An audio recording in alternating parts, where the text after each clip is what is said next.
Hello everyone, welcome back. In my last video, we have discussed about the all three scenarios: unmanaged scenario, managed with unmanaged save, and what all are the difference between them. Not only that, we discuss about the four kind of the things or four kind of a system we can work: on-premise system, or private cloud, or public cloud, or BTP.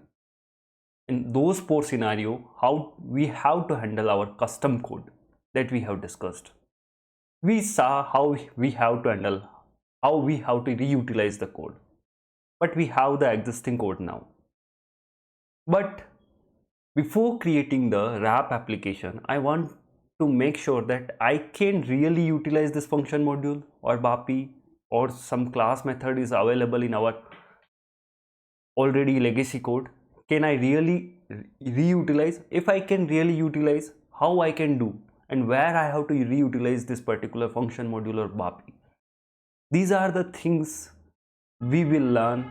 Only we will learn. Then we have the knowledge of in depth, we can say the LUW knowledge. We were having the SAP LUW in classical way as well, but ABAP on cloud, it get little bit change on RAP as well. So we have to make sure lot of things when we are using the existing thing. So we will discuss these all the things today in this video. If you don't know the existing SAP LUW concept, what is the LUW? So in the short I can explain the LUW. We have one consistent state of database, and we have the another consistent state of the database. Moving from this consistent state to the another consistent state of database, whatever in between is happening, that is called the LUW. But there are different kind of LUWs are there. One is the SAP LUW and the database LUW. How the LUW will be closed using the implicit and explicit database commits, those all things I have explained in my video series, one of the playlist called the database consistency and the update function module and logs. In there I have explained the what is the use of really the LUW. If you don't know, you watch out that series. If you already know, then you can pick up from here. So in classical way, why we were needing the SAP LUW? Because we were having in the application server, we have the work processes. Different work processes are there. When we are working with the GUI, we are working with the different screens. We are moving from one screen to another screen to another screen. For example, we are creating the sales order. We have the different tab. Each time when we are moving from one screen to the another screen, the database commits happen. That we call the implicit database commit. Implicit database commit can be happen when we are calling another screen, or when you are calling background RFCs, when you are calling another what we can say RFCs, another RFCs, or when you are using wait statement. These all the things database commit can happen. That is called the implicit database commit, because we are not writing commit work, but database commit is happening. Suppose I have entered some of the data. I am creating the sales order. I have the different tabs. I have entered the data in one tab, and I am moving to the another tab. If database commit will happen, suppose I have written whatever I entered, I'm written the statements, insert this particular entities to this table. When I'm going to another screen, that will be committed. But somehow, due to the another screen, there is some inconsistency. I'm not able to save the data, and I'm not able to create that particular sales order or whatever you are creating. Then half of the data saved in the database, but half of the due to the another data, you are not able to create the document itself. That is create the inconsistency in the system. That I have explained in detail in my that playlist. How to make sure, how we will make sure we will collect the data throughout the work processes in one LUW, and that SAP LUW, we will call that SAP LUW at the application server, and that we will put in the database LUW in between the database commit. In that way, we will make sure this all the changes which we have collected throughout the different screens can be committed all together, or no change will be committed. This is how the classical SAP LUW was working. This I have explained because I want to give little bit background about the SAP LUW. But in the RAP also we have the LUW concept. Ultimately, because it's ABAP language only, they have to use the logical unit of work, or we can say LUW concept. The problem with this particular model, that suppose there are the standard T code is available, they are already having the SAP LUW, they are doing very well in SAP, though they are saving all the data. When you click on the create sales or button, then only they are using the they are saving the data using the update function module, which will be triggered, all the update function module which will be triggered. This is called the bundling techniques. We will collect throughout the different screens all the changes we want to make in the database in the update function module. That all update function module will trigger after the commit work. Once the system put the explicit commit work, then that SAP LUW will be placed in the database LUW, then all the changes in the database will happen. Otherwise, all the changes will be available only on the application server. But the problem with this model is that the SAP was not having any control. Suppose you are writing some customer exit in the behind these screens, then you have written some, you are updating some custom table. You updated the insert, this custom table, this custom data. I am in updated you are, and in between you did the commit work here. Anyway, when you are writing the update function module, their commit work is not allowed, but here you did the commit work. That commit work can create the data inconsistency in the system.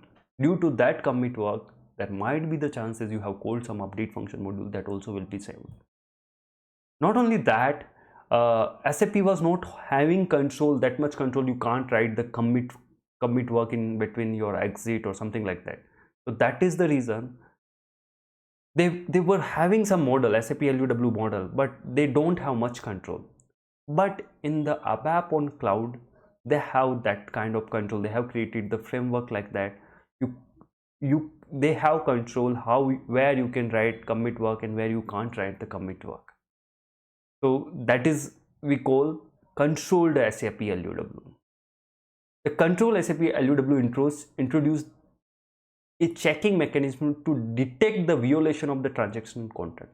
If you are doing something wrong here in the transactional phase, if you are inserting the database, inserting the data in the database directly in the transactional phase itself, you are writing the database operations in the transactional phase itself, it will not allow you to do that thing. Whatever you want to do, you do in this. You are in the save during the save. They will not allow you to do the transactional changes in your transactional phase. So that is one important thing. It is always implicitly supported by the RAP. This transactional phase, whatever the control SAP LUW we will discuss in upcoming slide, that is supported by the RAP. That is something called the background processing framework. That is the advanced version of the background RFCs. That is also newly introduced in recent years only. And last thing, local consumption of the RAP business event. In all three, this particular SAP LUW integrated tightly, controlled SAP LUW. You can't do in the transactional phase your database changes, or during your database changes you can't write any commit work or commit entities, anything that we will discuss in upcoming slide. So you not only in this particular three framework, apart from that, if you're writing your own code in the class and method, if you're writing your own report or something like that, there also you can imply this control SAP LUW using this class called CL ABAP TX. This you can start the transactional phase, and using this class static method you can start the transactional phase, or you can start the save sequence in between your code. So that is controlled by SAP. That is called the control SAP LUW. Definitely we are not gonna cover in this series this particular thing. This series we will cover in future if I create some series on the ABAP on cloud separately, apart from RAP. RAP is we are discussing only RAP here. We are not discussing ABAP on cloud. RAP can be created in on-premise system as well, on the cloud as well. But we are discussing since rep, so this SAP LUW concept we will learn irrespective of rep. In turn, we will learn this cloud as well, because obviously RAP is created for the cloud. RAP application, why they have created? Because they want to create the application on cloud. That is the reason they have created this framework. Transactional contracts define where a classified API can be used. So in the ABAP on cloud, you will be having a lot of APIs. Those APIs you can consume directly. In your RAP application also you can consume those API. In the API, it's written you can use in this API in the transactional phase, or you can use this API on the late save or early save sequence. So it will be already written on that particular API. Those APIs can be called only those places. If you call some API in the save sequence which is relevant to the transactional phase, it will give you dump, no other way. So these are the things. I will not gonna discuss all the things, but RAP perspective we will discuss more.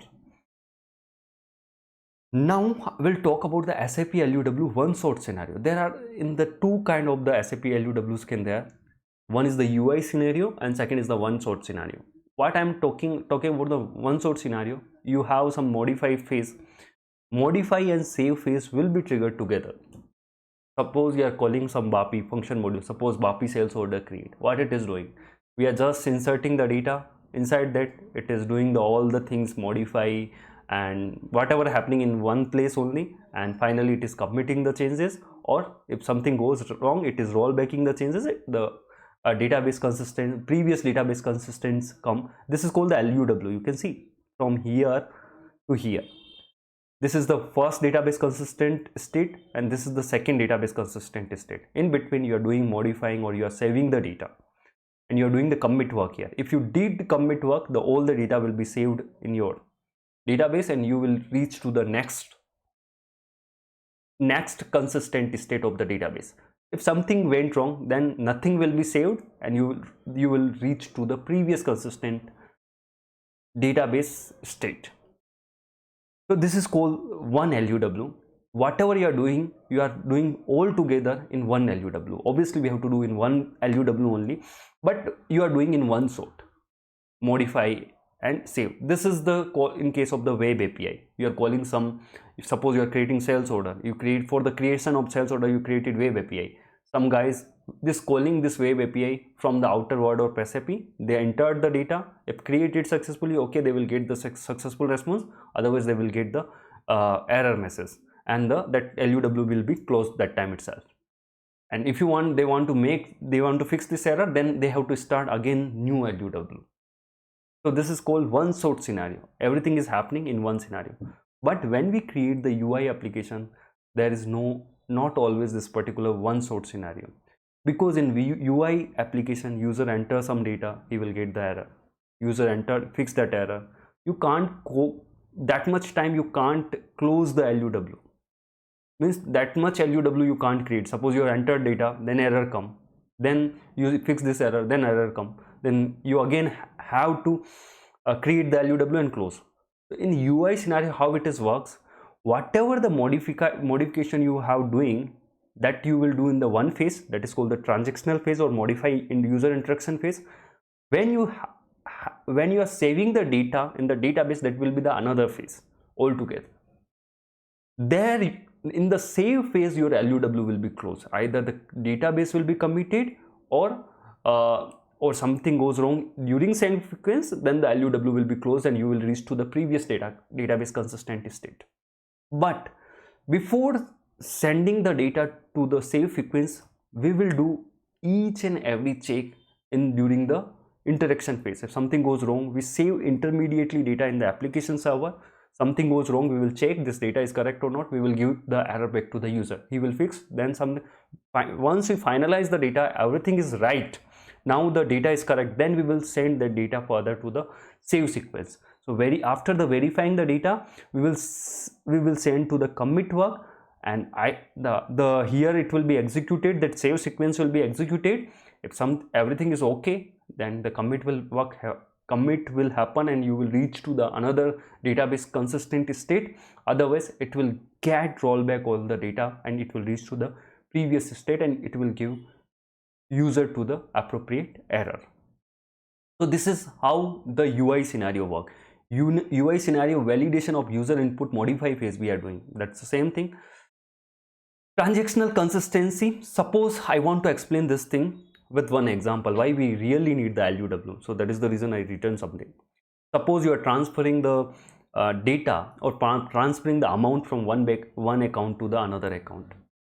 So what happened? You deducted the amount from the one account and you saved that data in the database. Suppose you saved the data, and when you are transferring the data to the another account, you inserted the data in the another account, but something something wrong happen, and you are not able to save that amount to the another user account, and that particular LUW got closed.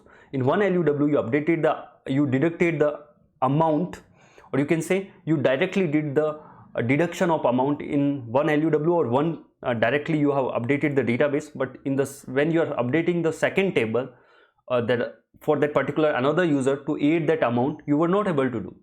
So there is the inconsistency will come. You deducted the amount from user A, but you didn't submitted, and that amount where got, you don't know. Where it lost, you don't know after some time. To ensure this thing, so whenever we have to do this kind of thing, so both the things we have to do together. So we have to deduct the amount from here and save this amount. Those both things should happen in one LUW. Either the both things should be saved in the database, or nothing should be saved in the database. That means the commit should happen. If everything goes right, both the data will be saved in the database. If something goes wrong, either this and this, the rollback will happen. The database should reach to the previous consistent state. Neither the data should be saved this first transaction, or not the data should be saved for the second transaction. It should reach to the previous consistency.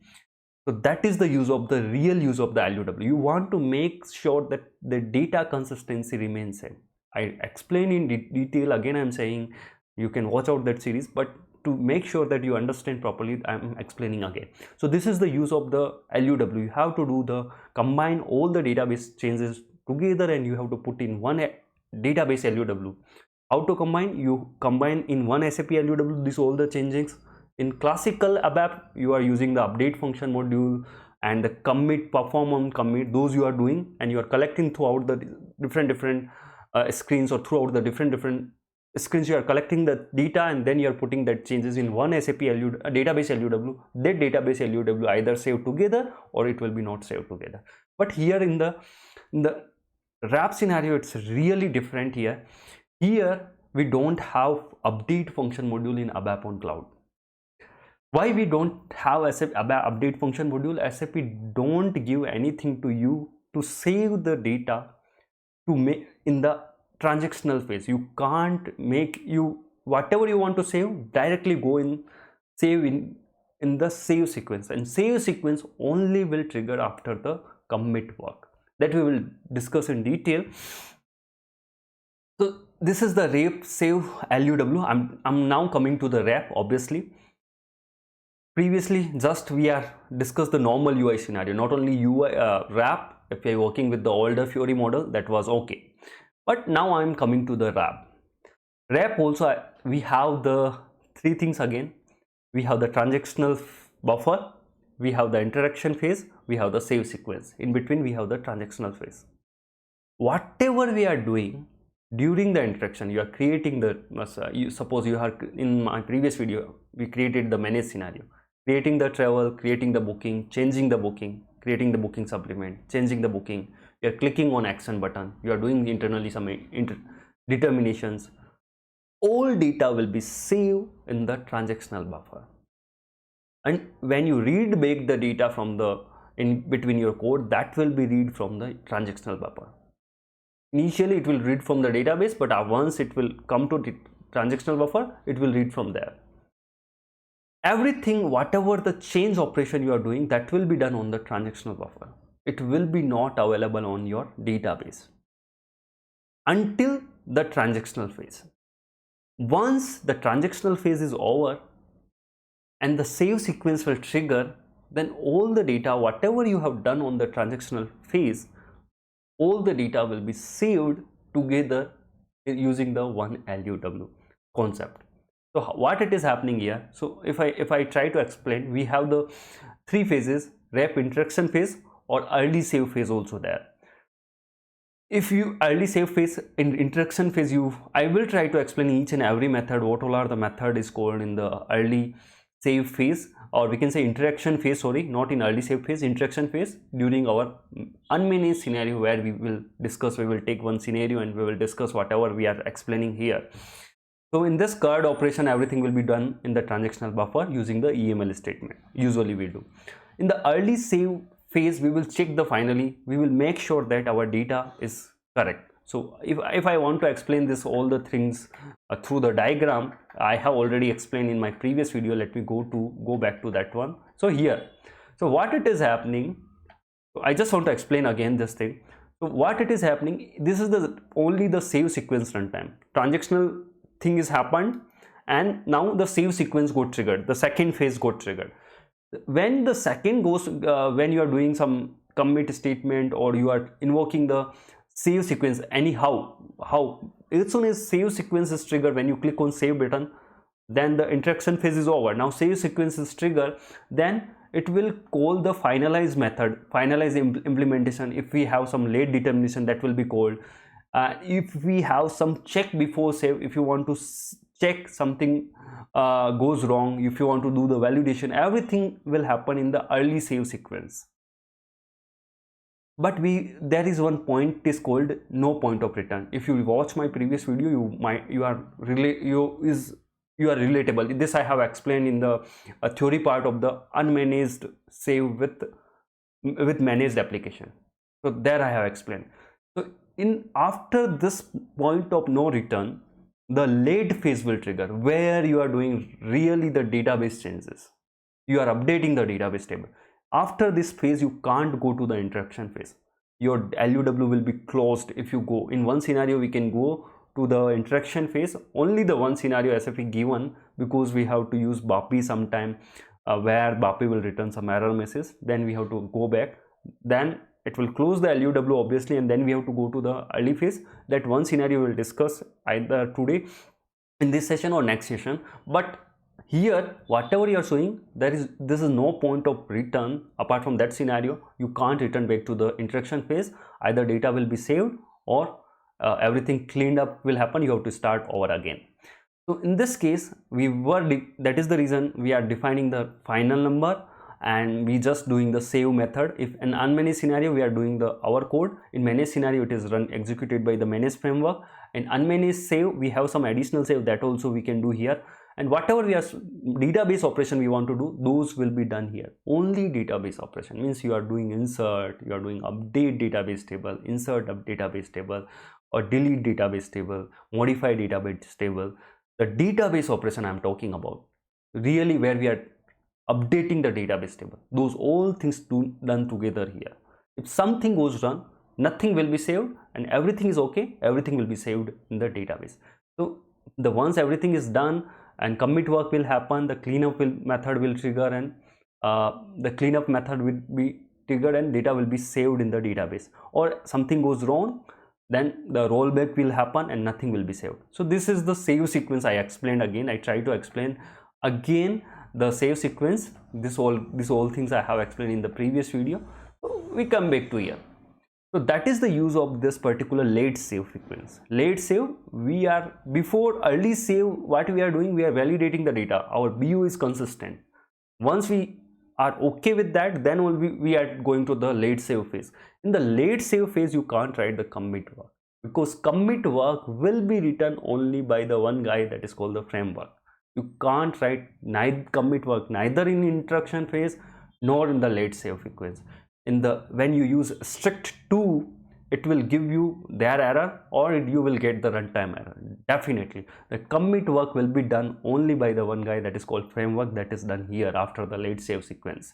So once everything you have commit work, whatever you did in the late save, those will be saved together in the database, or everything will be rolled back and you will reach to the previous consistent state of the database. So this is how wrap SAP LUW trigger.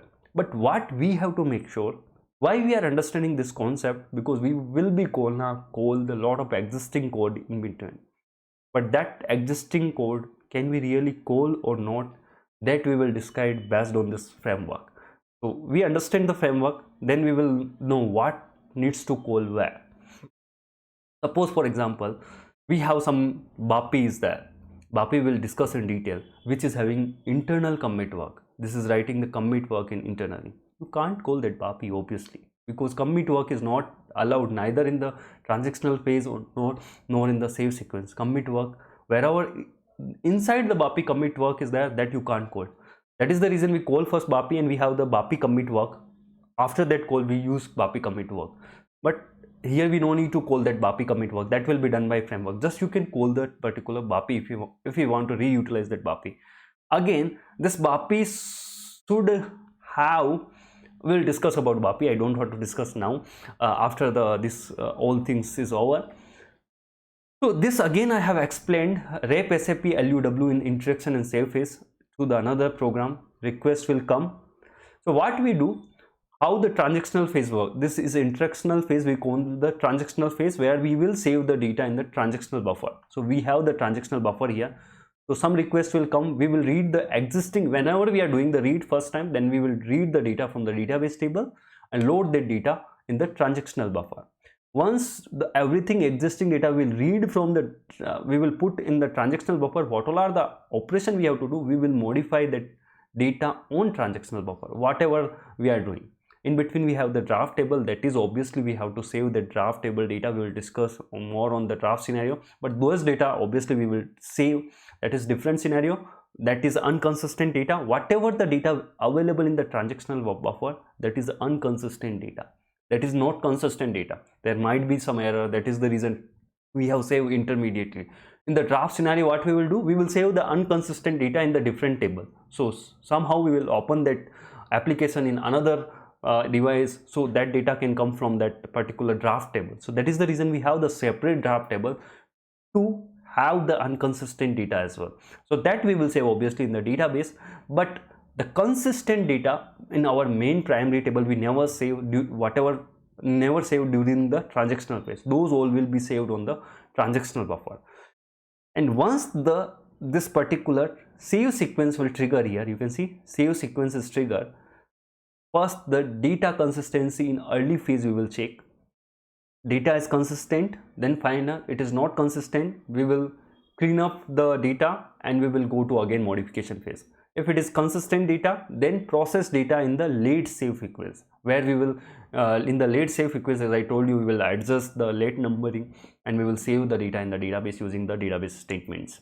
So those if it is successful, then good, data is saved. If it is not successful, the rollback will happen and then nothing will be saved.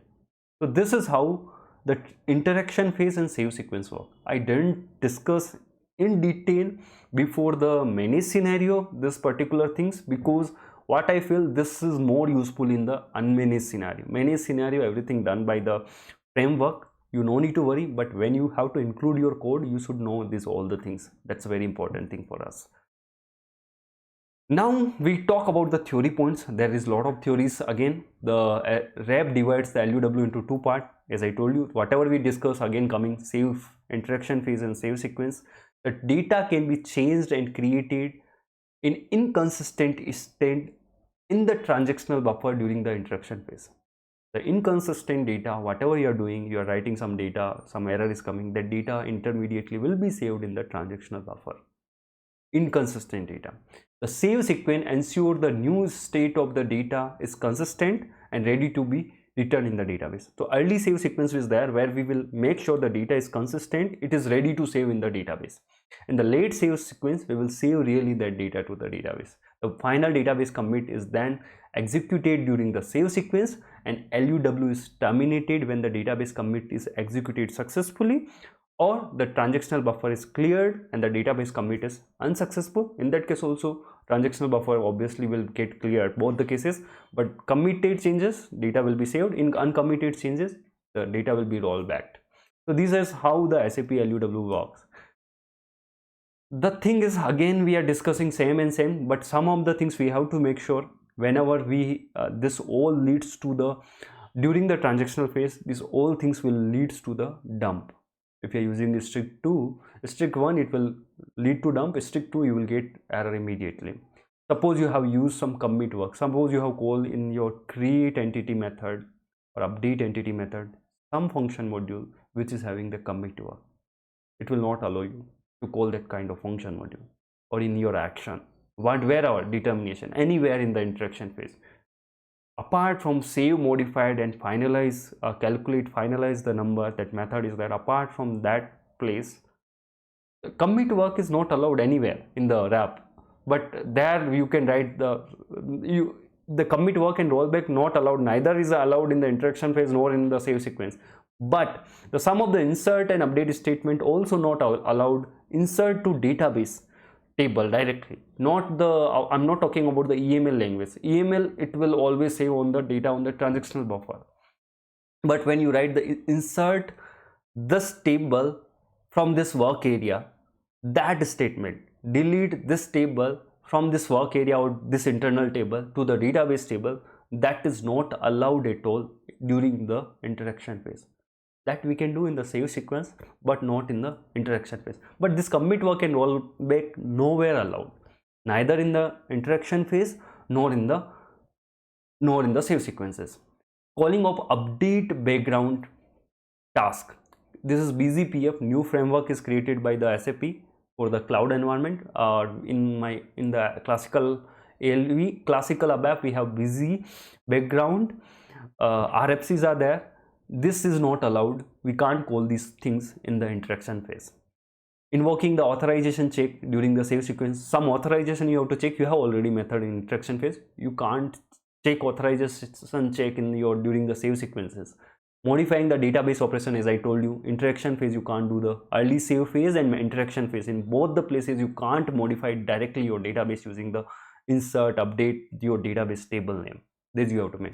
Raising business event in the interaction phase, in early phase you can't raise the business event. I didn't discuss till now, we will discuss in upcoming video. Those also you can't raise during the interaction and early save phase.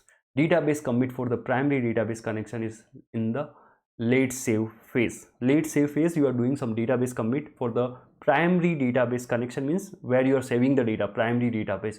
So you can't write database commits, means you can't write there also some insert update. Whatever you have to do in the late save sequence only, not in the early save or transactional phase. These all the things we have to make sure, otherwise you will definitely get dumped, or whatever the function module you are using, so those will follow this all the terms. Those function modules should not have authority check. You are calling that function module in the interaction phase. Those should be followed by this one.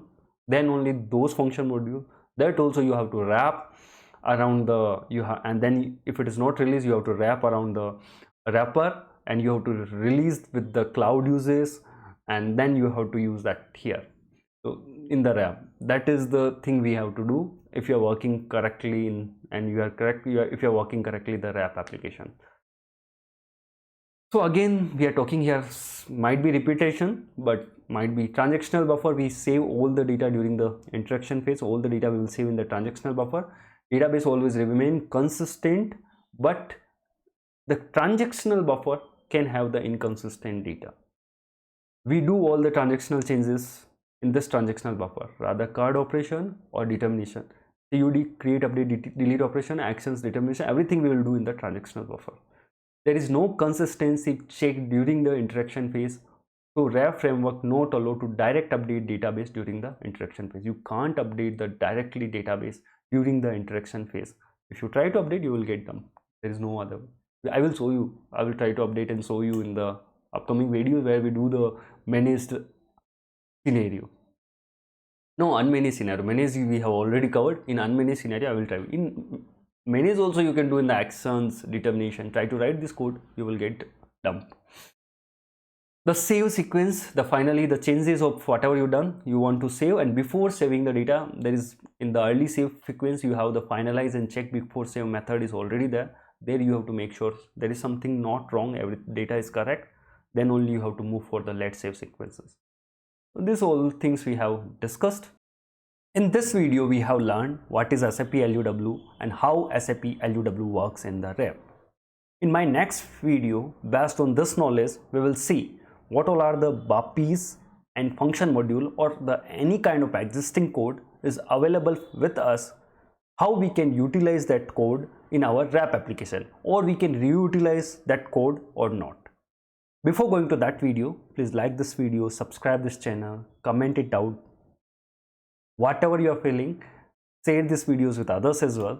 With that, thank you and happy learning.